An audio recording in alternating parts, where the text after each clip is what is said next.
A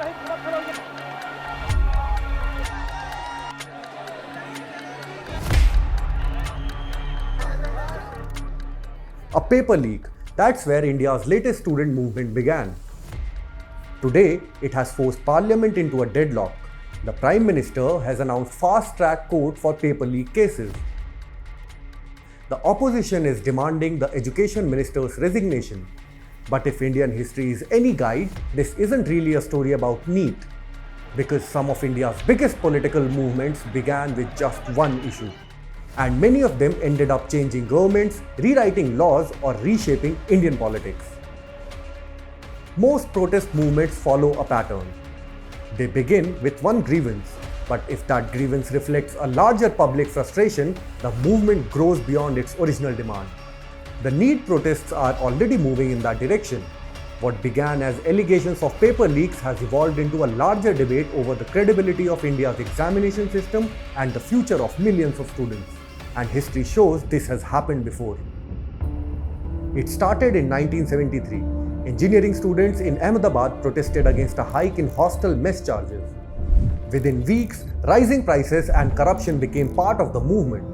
Gujarat Chief Minister Chimanbhai Patel resigned in February 1974.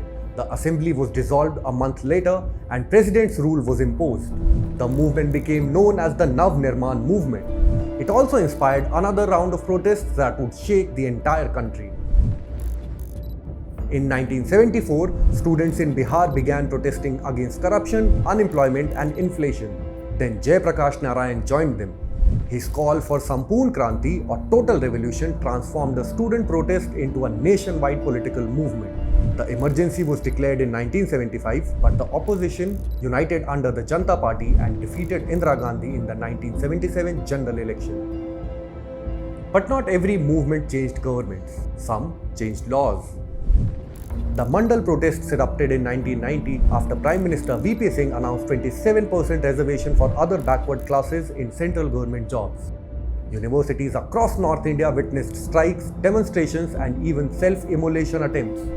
The policy survived, and in 1992, the Supreme Court upheld it in the Indira Sawhney case while introducing the creamy layer principle and saying reservations should generally not exceed 50%. Reservation returned to the streets in 2006 when the UPA government extended the same 27% OBC quota to centrally funded institutions including the IITs, IIMs and AIIMS. Medical students and resident doctors led nationwide protests while supporters of reservation organized counter-protests. The government went ahead with the policy but increased seats so that the general category intake was largely unaffected.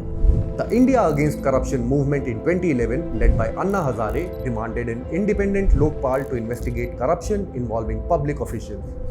What began with a fast at Jantar Mantar became a nationwide movement powered by young professionals and social media. Parliament eventually passed the Lokpal and Lokayukta Act 2013 and several movement leaders later formed the Aam Aadmi Party. Then came the Nirbhaya protests in 2012 after the brutal gang rape and assault of a 23-year-old physiotherapy student in Delhi.